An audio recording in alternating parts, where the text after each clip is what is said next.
Hello, good evening, class. I'm still here at school. I think it's past 7. And I said, let me do a recording for you on the social construction of nature, the social construction of the environment, and the social construction of reality, since we didn't really complete the class. It's a concept which I wanted to really grasp because it will be critical for you for understanding not only environmental studies, but also understanding courses that you'll be taking in the other disciplines that have to do with the social sciences or that have a social science dimension.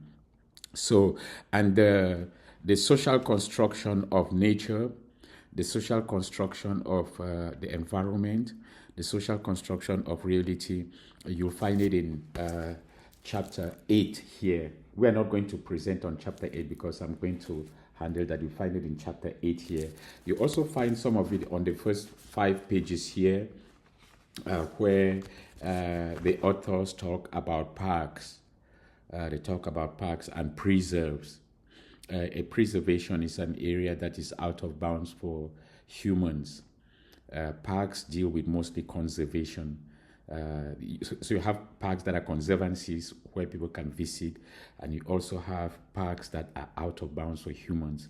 Those are preserves or preservation. If you go there, you get shot. They're out of bounds for humans. They're only to restore wildlife, because you can carry diseases there. You can go and affect the wildlife ecology there and or deplete the place or pollute it, and they don't want that. So let's look at the social construction of nature. So I wanted to really grasp this concept. What's social construction of nature? It means social. First of all, we have the word social, which means society. Construction, it is constructed by society, which means that it doesn't pre-exist. There is definitely an object, but that object is seen from a cultural perspective. I'll give you a good example in class today, and the example is a chair, for example. The chair is an object. It existed in the form of wood, in the form of a tree, right? And then someone looked at the tree. The first humans, I don't know if they sat on the ground, but probably they sat on logs. And then one of them was innovative and said, hey, wait a minute, we can make a chair here for the bum, to sit and the back to lean. And so the person decided to shape the wood into this object. And then someone said, okay, we'll call this object a chair. That's a social construct. They decided to call that object a chair. It's a decision. And they name it, they give it a word. So that when anyone in the house has to talk about that object, to make it simple, instead of saying, please, could you go and bring me that thing on which we sit? Say, please, could you bring me a chair? That saves energy. When you speak, it saves energy. So naming things saves the energy for long explanations. And naming things, we say it's a social construct. So language is a social construct. Only human beings have language. We could say that animals use sounds. Yes, those sounds, in a way, you could say that they are social constructs because animals, they agree that sound means this. When foxes moo, okay, they agree. They all know, they agree that sound means this. Animals have intelligence. Let's not assume that animals don't have brains. They can't agree. They do agree. They do socialize the little ones, to follow them. So social constructs, they are ideas that we give for things, or we use those ideas to represent processes, right? To represent objects and processes. So objects, chair, the name is not known to the chair. That object there doesn't know it's called a chair. A table doesn't know it's called a table. It's all in the human imagination. And that's why we call them social constructs. They're all in the human imagination. Okay, so you go through chapter 8, and then you go through the first 5 pages here. to grasp more of the social construct. Okay, the social construction of nature, the environment, social construction of nature, the environment or reality. And we say that how do social constructs happen? Institutions play a fundamental role in shaping our lives, in structuring societies, influencing opportunities, beliefs, and behaviors. These institutions can be formal or informal, visible or invisible, and can operate at various levels at local, national, and at global level. So I do give you a list of institutions. These are the institutions that socialize us, to believe in certain social constructs, certain social constructs, okay? And so we talk about the family. The family is the first institution, family and family networks that socialize us when we are young, when we are 1.5 years old, 2 years old. They tell us table, and you repeat table, chair. Daddy, you say daddy. Mommy, you say mommy. That's socialization. Those are social constructs. Daddy, mommy, table, chair, school, all of that. Those are social. Okay, so language is the instrument that we use for social constructs. Norms, those are norms that you are taught when you're young. You say good morning daddy, good morning mommy, how are you? Okay, so language, and then we have those norms like greetings, behavioral norms, and then we have practices which are central to our lives as members of a community, practices that we must carry out during the day. Our first relations with the environment, you are made to understand that this is a garden. This is a garden, that's a tree.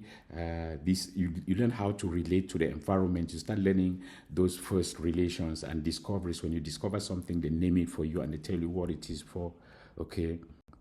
Then the second social institution that help to socialize us, they are educational institutions, nursery, kindergarten, elementary, high school, universities. Those are the institutions that socialize us to be full-blown human beings, citizens that will fit into society. The whole idea of social constructs is to enable society, enable cross-cultural understanding, enable communication from person to person, from group to group, from community to community. That's why we have these social constructs. It's also to enable stability in society.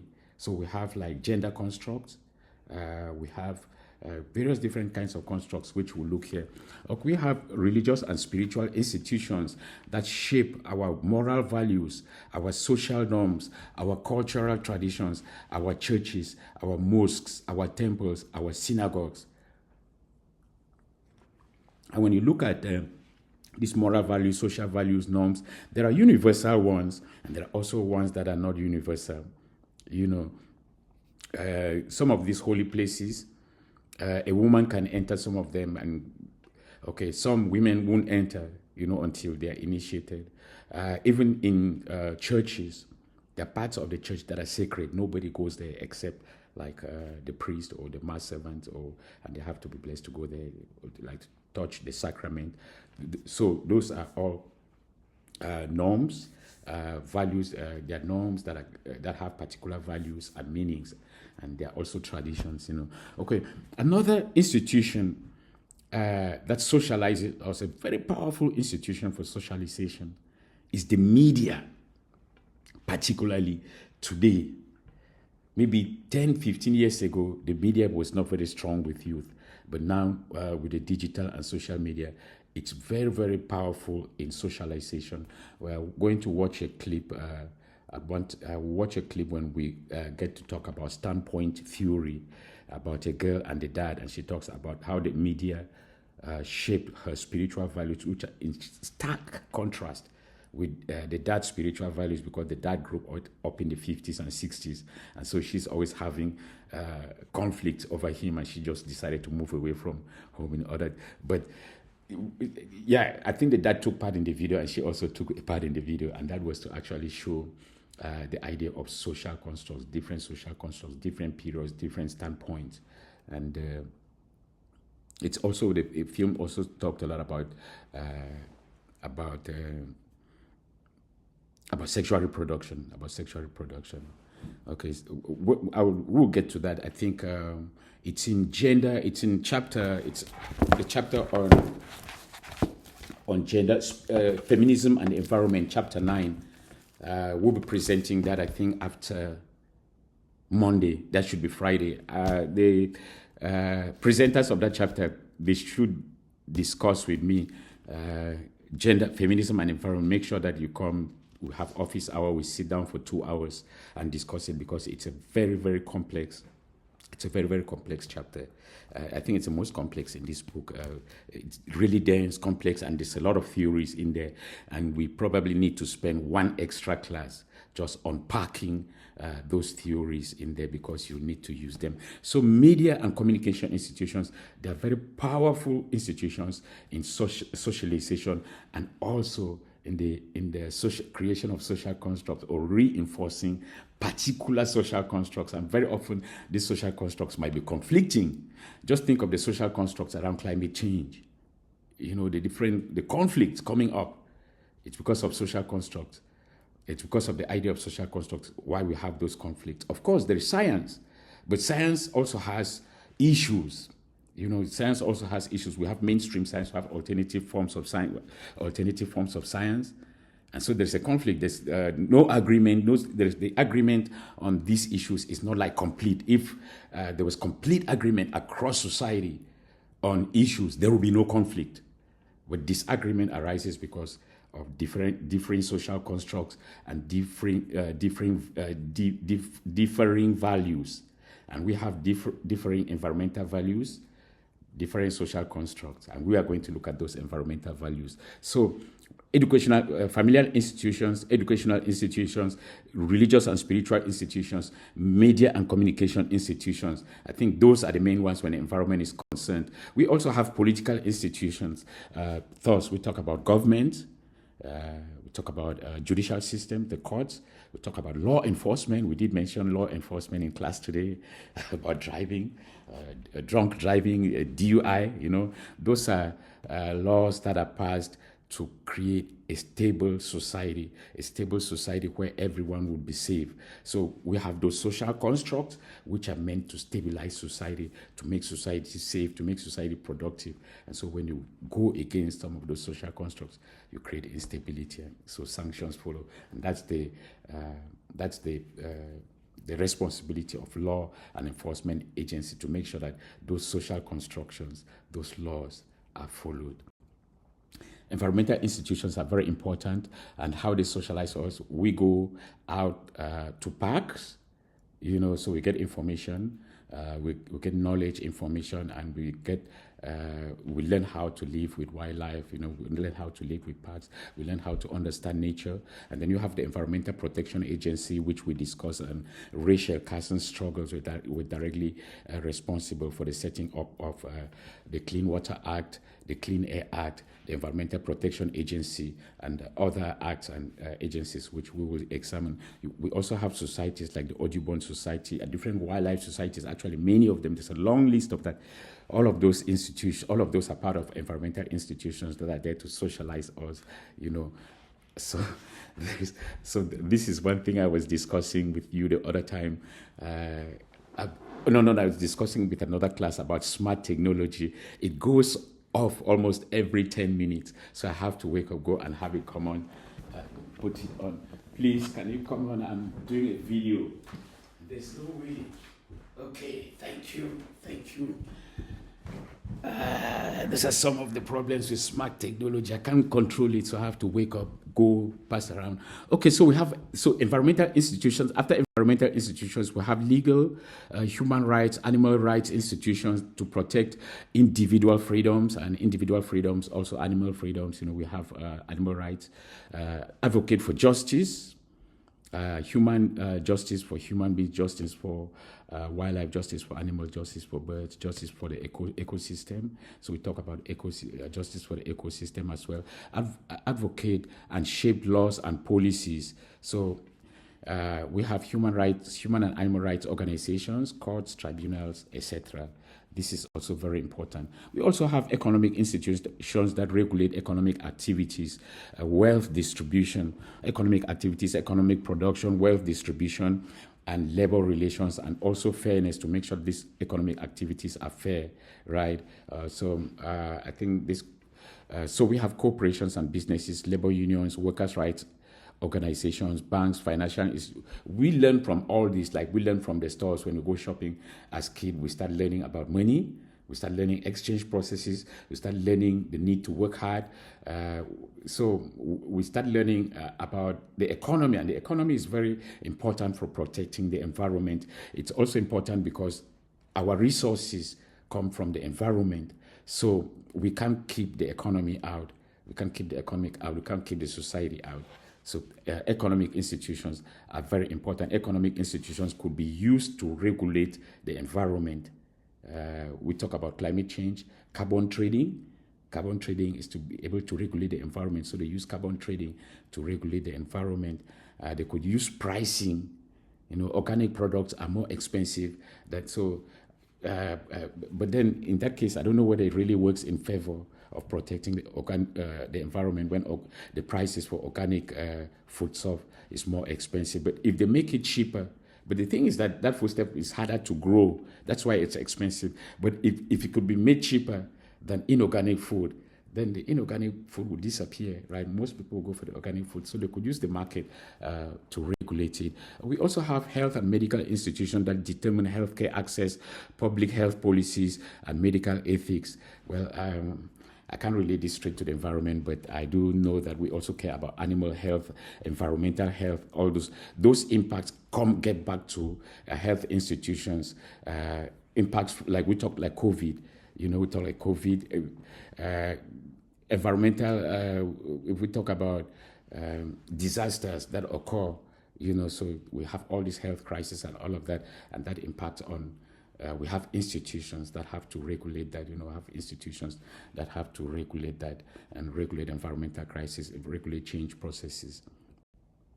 And so let's come down to the social construction of reality. Here, what is nature? We did discuss about nature today. When did you first learn about the term nature? I don't know when. I think I first read about, because we don't have that term in the language I grew up using in Cameroon. In Cameroon, we speak several languages. We speak English, mostly at school. We speak Pidgin English in the city. Sometimes English at home. My dad would speak to English when he gets really angry. So it's a very formal English for us, a formal language at home, not regular at home. At home, we spoke my mother tongue, which is called Mancon. And it depends on whom, I speak Mancon to my mom, speak in Pidgin to my siblings, or in Mancon to my siblings. And when my dad is like very formal, my dad breaks into English, then we know it. So we spoke, but the word nature, no, I never ever heard the word nature. In Pidgin English, it does not exist. In my mother tongue, it does not exist. Among most indigenous peoples in the world, most non-Western people, the word nature does not exist. Non-Western, I don't know, non-Western peoples, I include Eastern Europe, the word nature does not exist. It's probably a purely Western terminology, and so a social construct emerging from the Western world. How would you define or describe nature? I think I first learned about nature when I started reading natural history books, which were mostly from London, because my country was colonized by the English. I started reading natural history books, and I read the word nature several times, and I found it very fascinating indeed. I really found it very fascinating, and most of the nature they described was Africa, where I'm living in Africa, and they're describing things, some of the things that I experience on a daily basis. So I'll read the book, and then I go out and check on them. And sometimes the imagination would be really a bit far-fetched, and I would have a good laugh, So nature, I don't really know what the nature is. It's what I read from the books, and I don't know if it relates to what I know out there. What I know out there, for me, it's not nature. But here we are. Okay. So think about it. Think about what you consider as nature. We did discuss some of the controversies in class today, and I want you to keep those controversies at the back of your mind. Okay, let's move back to social construct. It's a concept or perception of something based on the collective views developed and maintained within a society or social group. So a concept or perception of something based on the collective views. So a social construct cannot be individual. because there must be communication for it to be a social construct, for it to be social. So it's a construction that emerges from a community, a collective, and that's the collective views developed and maintained within a society or social group. It's a social phenomenon. Take note of the word phenomenon, because we are going to talk about the philosophy of phenomenology. I wanted to mention that to you this morning, but then I hesitated because it's a big term, and I didn't think it was necessary to throw it in class. There were enough things for us to handle, but I'm going to bring this probably in the next few days, the concept of phenomenology as propounded by one French philosopher called Merleau-Ponty, and we are going to talk about air. We are going to talk about the phenomenology of air. So let's just say that it's a concept or perception of something based on the collective views developed and maintained within a society or social group. It's a social phenomenon. A social phenomenon, that's a social event or convention, if you know what convention is, originating within and cultivated by society. It originates within society. It is cultivated by society or a particular social group, as opposed to what exists inherently or naturally. So this is opposed to what actually exists. So when we talk about a social construction, it doesn't mean that we talk about social construction, we're sort of talking about the imagination. But the imagination doesn't mean that the thing doesn't exist. Okay, look at this object. Okay, look at this object here. It exists, but I give it a name. I give this object a name. I can call it, the white man's eyes. Right? I call this the white man's eyes.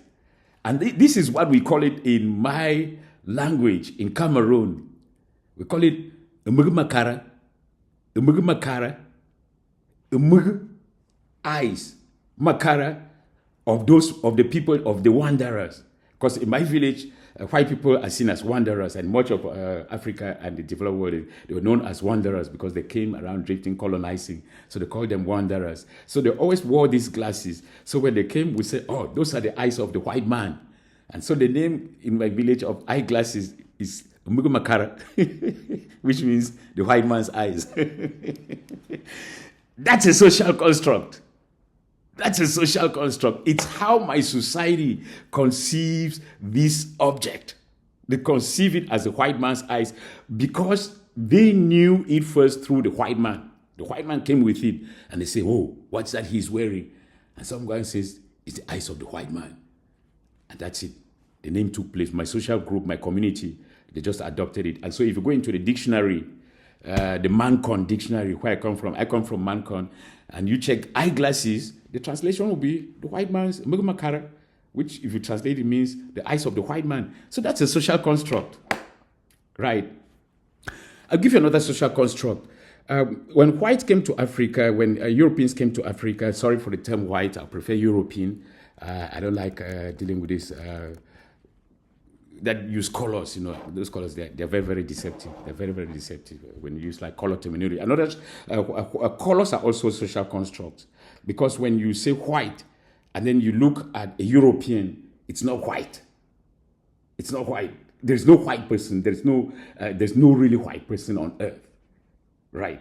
And so the color is deceptive. The color is deceptive. Or when you say black, there are few black people that are really black if you compare with the color black. There are few. If you talk of black polish. So, color terminology, it's also a social construct. In most, there are many communities across the world. Some communities have many colors. You find some communities that have just about 7 colors. You have some societies that have maybe just 5 or 6 colors. That's all. So color again is a social construct. You look at race. Race is a social construct. Gender, I don't mean sex. We talk of sex organs. Okay, sex, there's no argument about that. But when you talk about gender, gender is a social construct. Okay, when you talk about slave, the question is enslaved or slave. Because when you call someone a slave, right, it may mean that the person was born a slave. But when you say enslaved, It means the person was born free and then enslaved by by another, which means the person can still be liberated. We can be given freedom. But when you say slave, it means that that person is inherently a slave, born a slave, right? So that's why they say here, a social construct is opposed to something that exists inherently or naturally. So I hope you get the difference there. You could look at slave and enslaved. Slave is that the person is inherently without rights. Enslaved means the person's rights were taken away by another agency, by another party, by another force. And so those rights could be restored. So one is liberatory. One use of the term is liberatory. One use of the term is liberatory. The other use of the term is a kind of condemning. It condemns someone to that perpetual state of the incapability of being freed, the impossibility of being freed. When it says slave, it gives allowance for the impossibility of being freed. And when it talks enslaved, it opens the possibility for freedom and for restoration. Okay, so social constructs, boom. This is very interesting. I think this would, if you haven't understood social construct, this will make you actually understand what a social construct is. So I think this was probably in the 1930s, and there is this artist who took this picture. It's a French female artist. She took this picture and went down into the street and was asking people, she was doing a psychological experiment, what is this? And she had that written. And people were saying, what would you say? I've asked many classes and many students have said, it's a pipe. It's a pipe. I go around the class, what do you think it is? It's a pipe. It's a pipe. It's a pipe. Okay, so people have been socialized to see this as a pipe. They've been socialized to see this as a pipe, or to see this as a pipe. The object before us is an image. People have been socialized to see the image as a pipe. Okay? Then I think sometime later, a week later, she went to the radio and people were waiting for her to get a response because she said she would say it at the radio in a radio program. I don't know if she was advertising the radio program as well. And so people were waiting for the response. And the response was under the image. This is not a pipe. The response had been under the image. She had this written under the image. It's not a pipe. And so people ask her, so if it's not a pipe, then what is it? And she said, it's the image of a pipe. It's the image of a pipe.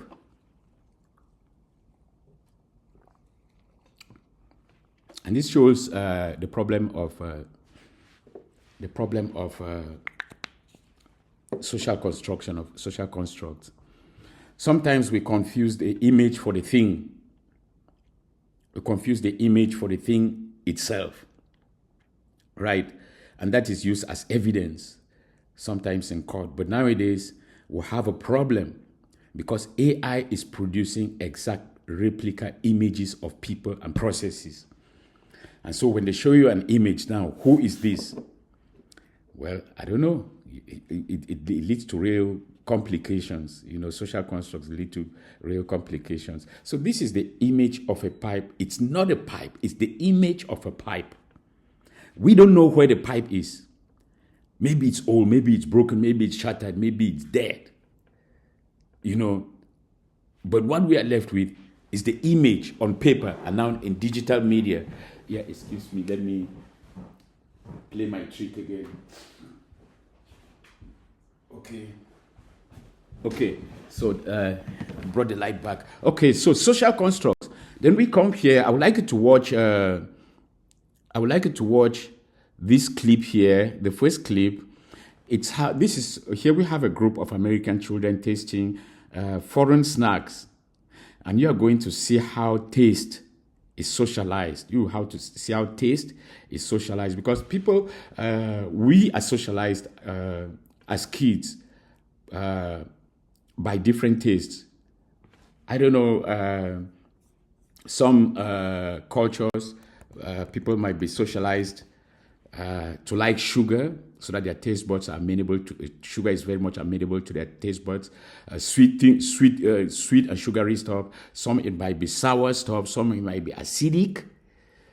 Some it might be pepperish. You know, in my society, if you eat soup and there is no pepper in it, there's no pepper, it's not hot, then that soup is not soup. You also have South Africa.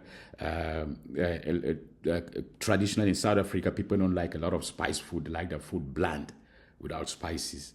Maybe urban people have adopted, but in the rural areas, they like their food very bland. Okay, so people are socialized into different tastes, and so you have all these different social constructs about food. You have all these different social constructs about food. You get what some people might like, you might get, and other people might really hate it. You know, so there you get how people are socialized.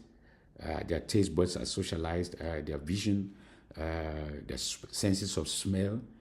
We dealt about that when we talk about how, perceiving the environment, perceiving air. So watch these two videos and see how these two different peoples actually feel about the foreign snacks and diets that are presented before them, and then you could understand how they were socialized, and they socialized in terms of diet, in terms of eating, and the meanings and the values that they give to the dishes, that they give to their traditional dishes and to foreign dishes. And you are going to see a lot of values pop up when you watch the two videos. We can discuss that in the next class. Let's move ahead. Okay, social constructionism. Sociologists consider social and environmental problems as products of particular constructions of social reality, rather than necessarily of actual physical conditions. Sociologists consider social and environmental problems as products of particular constructions of social reality, rather than necessarily of actual physical conditions. So you can separate the physical conditions. So you separate the physical conditions from the way they are socially constructed, from the way they are socially, and you see a gap. You see a gap. So part of the reason of conflict, it's not about the actual physical conditions, but it is about the way that we socially construct those conditions. And that is important in understanding environmental conflict, the sources of environmental conflict. And when we talk about environmental conflicts, we talk about simple conflict, complex conflict, and wicked conflict. We are going to come to that. Now, simple conflicts are easily solved. We can come to agreement about simple conflicts. You know, a tree breaks down, and a tree breaks down and lies across the road. We pick it, we put it aside, and we drive past. All vehicles drive past. There's no conflict about it. Complex problems, you know, you start talking about water issues. Wicked problems, you start talking about climate change.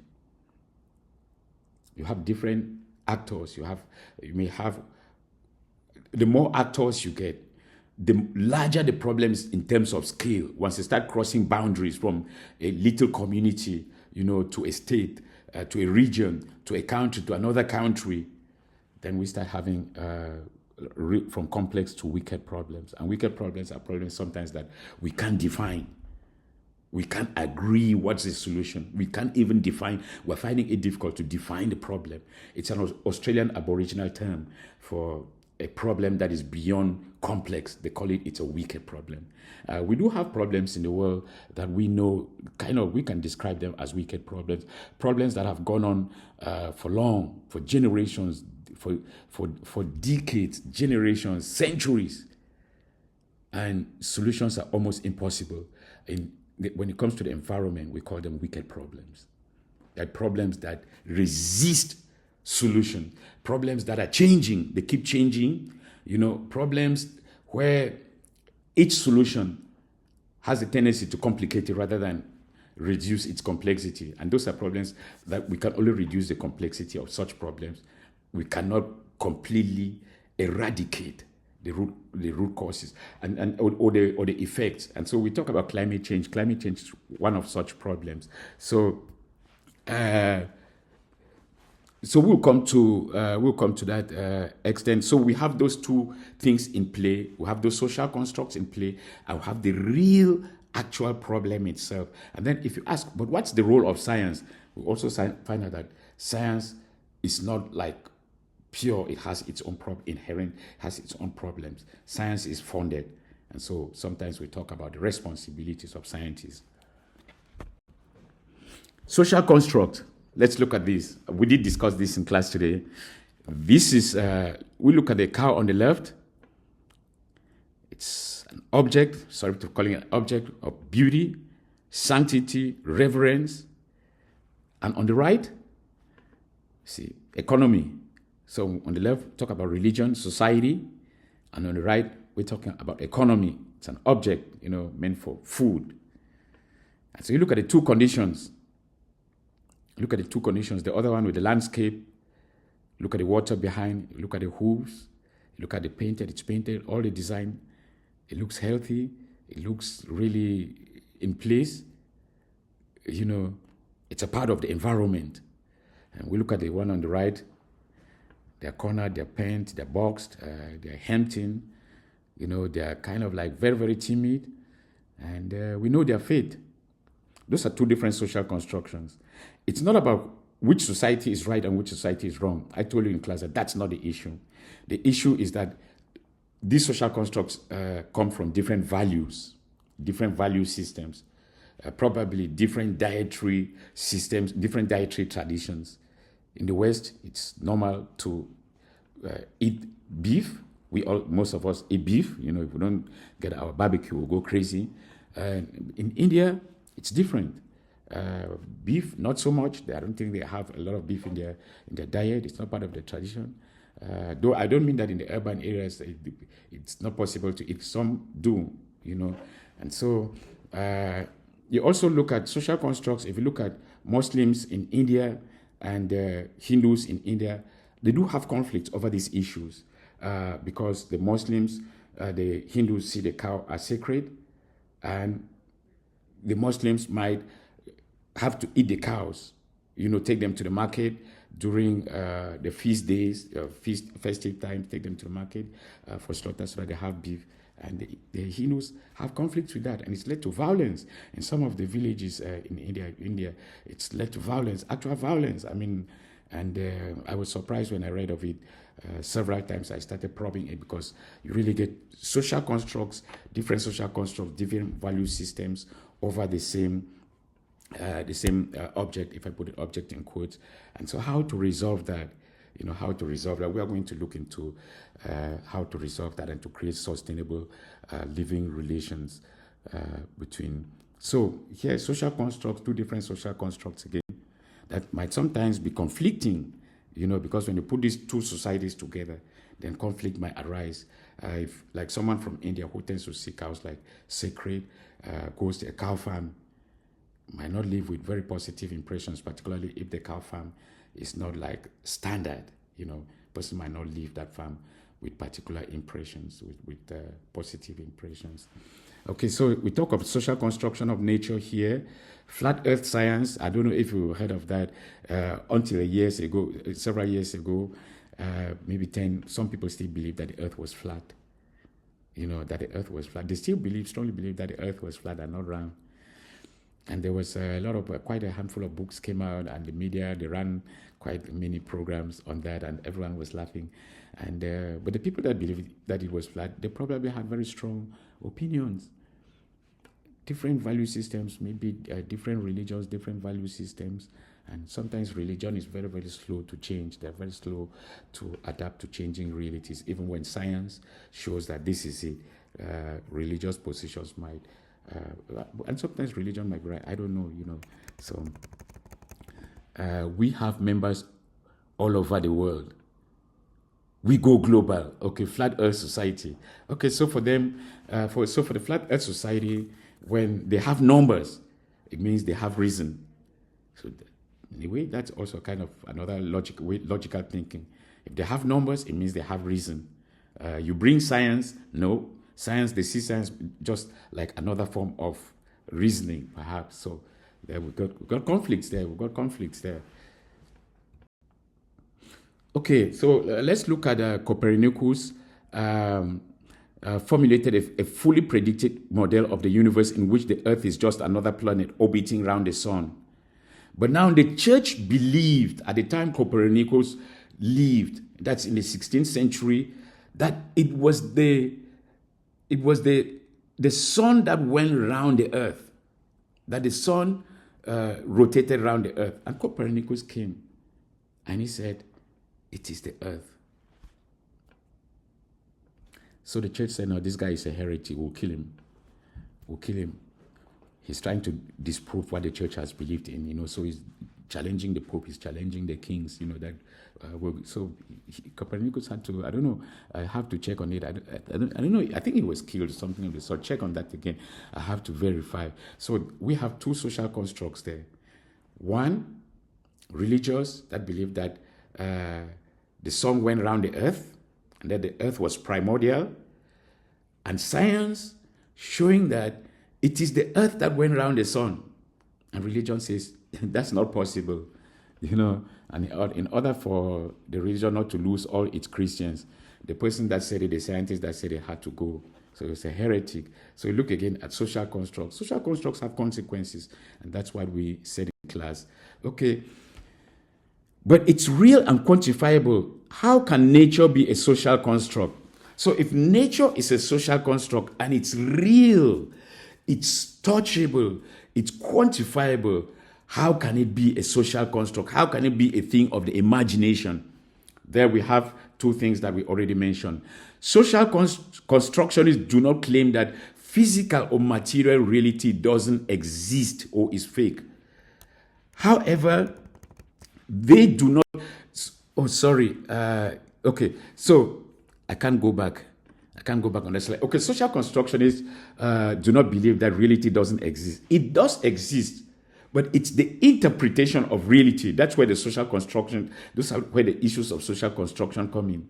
A chair exists, but the way that chair might be perceived might be different it might be seen differently from two different parties. So that's the problem of social constructionism. COVID.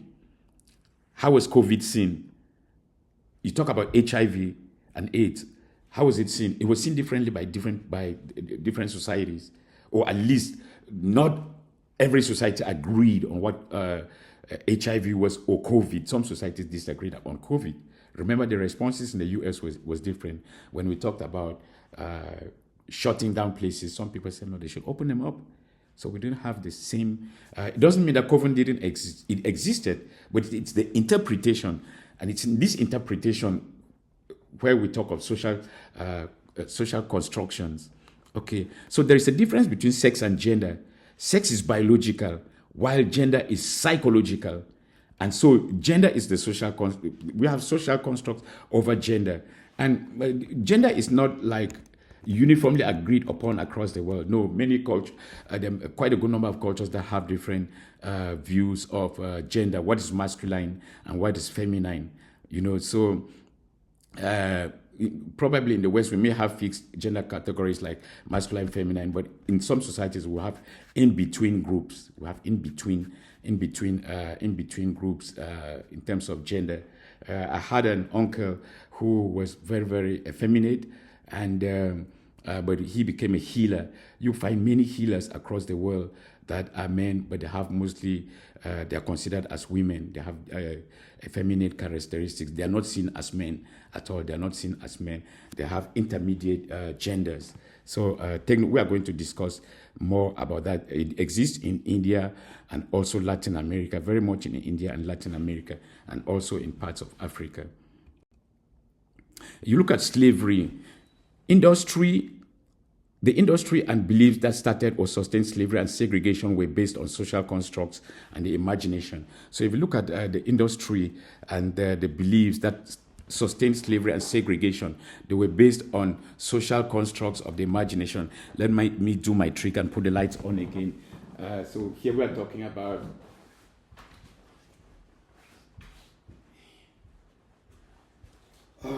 smart technologies, like, I don't know why.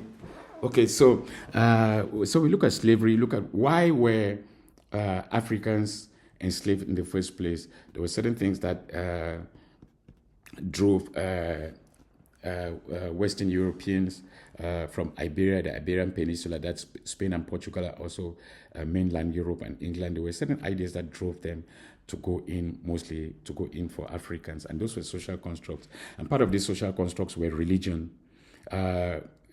Christianity did not permit slavery in Europe after a particular, I don't know when that the law was taken, but sometimes probably in the 14th century, 13th or 14th century or 15th, it was allowed for Europeans to enslave Europeans. So they could not enslave Europeans and take them. But already Europeans have been enslaving Europeans, they've been enslaving Europeans. And also remember the Irish they were in a particular difficult status.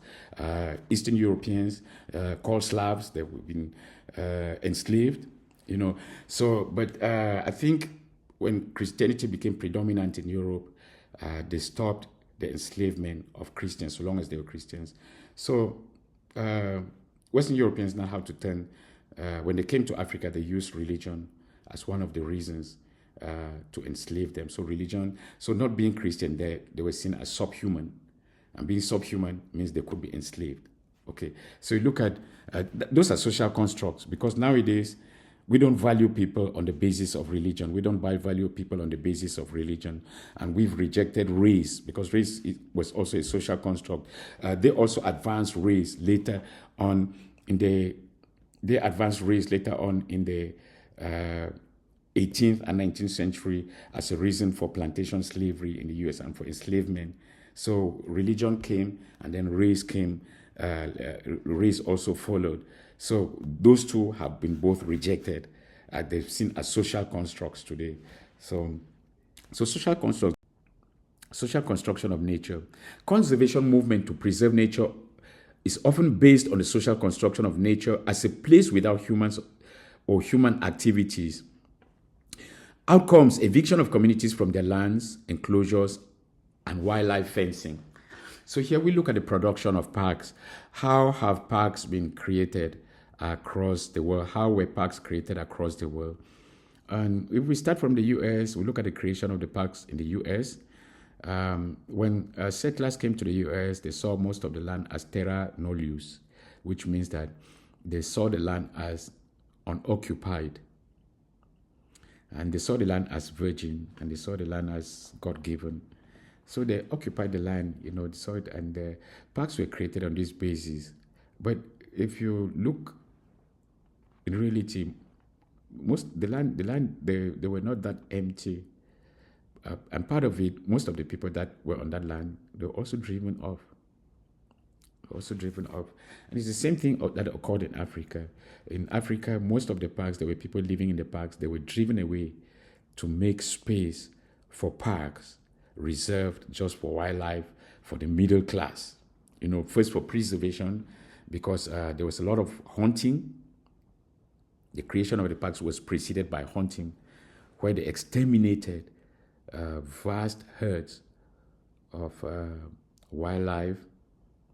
In Africa, there was massive slaughter of elephants, and there's one case in St. Lucia, South Africa, where I was doing my research, St. Lucia Island, where a French hunter, Delegogue, he slaughtered 500 elephants a day. And he was very happy, so he wrote a book about it. So imagine 500 elephants, for what? If you slaughter 500 elephants, it's not for food. The villages living around there, they had cattle. So it all went to waste. The tusks, I'm not sure, I don't think he was able to send the tusks out to Europe for use. So it was just, you could tell hunting was very, very predominant. It was a sport, just like any sport today. It was hunting, wildlife, sport hunting. So he killed 500 elephants a day, and that was just one day in South Africa. Then you think of what was happening in the rest of South Africa, and the rest of what is the parks in South Africa today, and then the rest of other countries like Botswana, Angola, Namibia, Kenya, Tanzania, Uganda. across Africa. You look at the massive slaughter of wildlife. So due to this hunting, okay, and Western Europeans themselves were scared. The colonies, they were scared of the rate of slaughter, and so they had to like ban wildlife hunting and start, or regulate it and start instituting parks. And instituting these parks means they needed a lot of land, and so they had to chase away the locals from the land. And so the social construction of nature became based on the idea of a place without humans. But Africans have been used to living with wildlife. Africans they were used to living with wildlife for a very very long time. Much of this wildlife, they were not violent. They were not violent. Much of wildlife, you could say that. I mean, I still do believe personally that the introduction of guns in Africa made a lot of wildlife to be violent. The introduction, because elephants, they're used to the sound of guns. Wildlife, they did see the killings and the sound of guns, and most of them they developed instant reactions. And I say this because having done my research in South Africa, I dealt with a lot of game wardens, and I always learned about animals' reactions to gun firing, to traps, when they set traps, and some of the animals, they could get really angry and they waylay people to take vengeance. So Africans had always, in St. Lucia, I will show you clips where the people in St. Lucia in South Africa, you could check it out, St. Lucia estuary in China, in South Africa, where hippos come to hotels. They drink water from the lawns. They drink water from swimming pools around these hotels. They walk the streets. They walk the streets, go to the gas station, they eat, and they don't attack. People live with them. They know how to live with them. And you go to the community, one of the communities in St. Lucia, the black community, they said the hippo used to be their policeman. When they had hippos in the village, the hippos acted as their policemen. You don't come home late after 6 p.m. because then you will meet a hippo. They come out of the lake to graze, to graze. And so everyone makes sure they come home by 5:30 because that's when the hippos leave the lake and come out to graze. They make sure they come home. If they come home late, then they might encounter a hippo, and the hippo is going to ask questions, and you will not like those questions, So they live together with these animals, and they learn to live together. But then colonization brought a problem. It brought in guns, and violence ensued. Now, not just between human communities, also between humans and wildlife. And so you look at the whole idea of the construction of these parks. It's Western society brings the idea of parks, that parks are places without humans, and Africans have been living with humans. First Nations people in the US, they've been living with wildlife. First Nations people have been living with this wildlife, and they knew how to handle them. Okay, so you look at the social construction of parks, and even today, when you still talk about parks, right? You talk about parks, right? You find out that many African Americans, they don't like parks. For some reason, they don't like parks because of the history of slavery. So they prefer to stay within their own communities, mostly urban, and take care of themselves, have their own kind of activities. If you tell them going out there in parks, there is quite some good literature out there that for some reason, most of them, they stayed away from parks, and not just parks, but also swimming pools. Those were places where they were out of bounds for them. Even post-emancipation, they couldn't go to swimming pools that were, we talk of the segregation. Swimming pools were segregated, and there were always crises and tensions of that nature, so they tended to avoid them. And so you look at this guy here. This happened in 2020, and we had this guy who is a birder, and he went to a park, I think it's somewhere in Washington, D.C., and he had a conflict with a young woman who was with her dog, and I think he complained about the dog because they were not supposed to visit that place with dogs or something like that. And I don't know if the dog was on a leash, and he asked her to put it on a leash, and she was scared of him, and she called the police, and she actually told him that she would call the police, and she would say that she would call because he intimidated her. But then when the story came out, it reflected this idea that blacks were not seen as belonging to parks. They were not seen as birders. They could not be seen as birders. And so that was actually, the crisis was a result of of conflicting social constructs where blacks are not seen as belonging to parks. I know, and it reflects what I say, that most African Americans, they avoid parks for some reason. You see what happened to him. It was the story was like, it spread like wildfire on the media, and there was a lot of talk about this story, and that lady's life was completely shattered. I read about her of recent, the reaction of the country. Life was completely shattered, up till today. You also look at constructing nature as exclusionary. Nature is socially constructed. Areas we designate as nature are based on someone's or a culture's idea of what nature is. This idea shapes what this natural place looks like and what's allowed in that natural place, inclusion or not allowed, exclusion or eviction in from this natural place. Okay, so there's a video I posted somewhere about a terrible destruction that went on years ago of the state moving into a park in India where people have lived for about 30 years. They've constructed beautiful houses in that park. It's part of their community. And the state claimed that they were illegal, and they moved in with bulldozers, and they were destroying houses that people have spent a lifetime investing in those houses, destroyed their farms. And I'm telling you, the shrieking and the crying that I saw of women carrying their babies and looking at their homes, they had no time to take anything out of their homes. So they tore down the homes like that. They were not built of grass. They were built of modern bricks. They were modern houses. Bulldozers had to bring down everything to clear the community, a whole community. I don't know, thousands of them. I don't know how I'll share the link. Thousands of them. Get them out of the park. Where to go? Nothing. No land was given for. So it leads to moral questions. It leads to a lot of moral questions. It leads to legal issues. It leads to this whole idea of social construction of nature.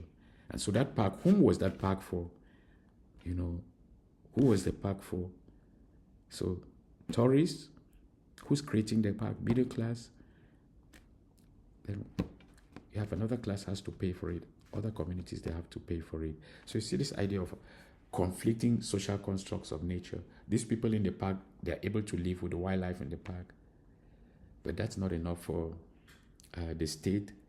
And instead of the state improving, making sure that they're able to coexist with the wildlife in very positive ways, they decided that no, one species has to go. And it's the...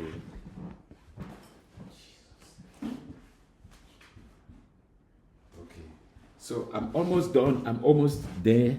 And this light is, I'm almost there. So you look at this exclusionary ideology here. Natural place, certain types of animals, trees, rock, grasses are highlighted over others. So when we talk of exclusion, it's not just excluding human beings, the indigenous people to these places, the indigenous people to these places, and the local people. It's also excluding certain species. So we create parks through processes of inclusion and exclusion. Certain species are included, they're highlighted, and certain species, they are excluded. And it goes with virtually every park. If you look at butterfly conservation, you find out that when we talk of butterflies in the US, they talk mostly about the monarch. But I'm telling you, I've seen like the giant swallowtail here, East England swallowtail, and for me, it's so fascinating. It's just so fascinating. First, it's like 3 times bigger than the monarch. If you look at the size, I look at the coloration. It's wonderful. You can't mistake it when it's flying. You can't mistake it, and it's a fast flyer. It's fast. You can't mistake it. So butterfly conservation. You also look at the construction of charismatic species that makes them stand out above others, like the monarch. When I talk of butterflies in the US, it's mostly the monarch. I talk of South America, the mofo butterfly. People think about the blue mofo, the giant blue mofo. So, and conservations now, when they devote money, they foster those particular species at the expense of other species. In Africa, we also have the African monarch, the tiger, They call it the tiger. Is it the tiger monarch? Yeah. So, which is the same like the American monarch, almost the same. The African monarch is in Africa and also Southeast Asia, and it's the same like the American monarch, but it's not known. It's not known. The only issue with the African monarch is that it doesn't migrate. And why doesn't it migrate? Because it has enough food. It has enough food where it is, so it doesn't migrate. It's far more widespread than the American monarch. So you look at the selection and the prioritization and the making of charismatic species. It's also a social construction. So Raymond Williams, I think we're coming to the end now. Raymond Williams, the Welsh literary scholar, no, I shouldn't say Welsh. He's British. He's a great guy. We can't like circumscribe him to Welsh. He described nature as the most complex keyword in human thought. Nature has meant the countryside, the unspoiled places, plants and creatures other than men. And I think, who was it that said it today? I think it was Emma who said it today, that it's strange that nature is everything other than man, But if all what is non-human is nature, then where are humans standing? Where are humans standing? So the idea that humans are not a part of nature, or they are not animals like the other, what is that word?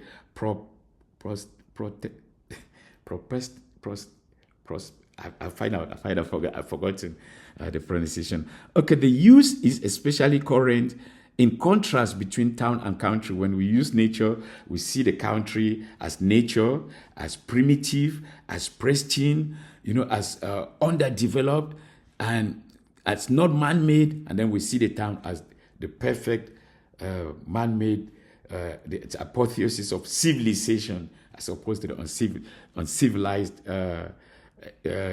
countryside, So we also have this. So we have these different value systems where we look at what is nature. Sometimes we devalue it, and sometimes we revalue it, and we look at culture and civilization on the one hand, culture and civilization on the one hand, and what is natural as something standing outside of culture, standing outside of civilization, which at sometimes could be exploited, and at sometimes it could be taken up and revalued, as we do with wildlife parks today. So the social constructivist approach looks behind the idea of nature and asks, what unexpressed assumptions, belief, politics, history are buried in human ideas of nature, or human ideas of the natural, or human ideas of nature conservation? So social constructivists, they look behind the idea of nature. So you look behind the idea of nature. You try to find out the unexpressed assumptions, the unexpressed beliefs, the unexpressed meanings, the unexpressed politics, histories, values that are buried in human ideas of nature, human ideas of the natural, human ideas of nature conservation, conserving nature. There are some communities around the world that see nature conservation as land grab. Like in South Africa, when they talk of nature conservation, some communities, I don't know, maybe they've changed today because they've seen the value of ecotourism. Some communities used to equate nature conservation as land grab. So we have two different realities there. This approach challenges us to question the norms presented of what is nature and who or what belongs there. What is nature, who or what belongs there? And it's not just about people, it's also the idea of species. Can cows be allowed in a wildlife park? Can sheep be allowed to graze in a wildlife park? Can cows be allowed to graze in a wildlife park? What of chicken? What of dogs? Can you take your dogs to a wildlife park? Well, there's the question of disease, because these domesticated animals, they could take disease there.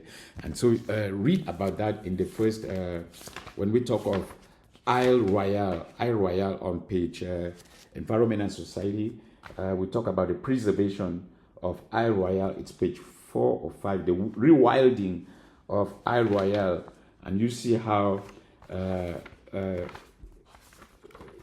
dogs moved into Isle Royale, and they contaminated the wolf population, and the wolf population crashed, and then they had to kind of, I think, import wolves to rebuild the population, which led to questions of nature again. What is nature? Should we intervene in nature or should we not? If they didn't intervene, the wolf population would have completely died out.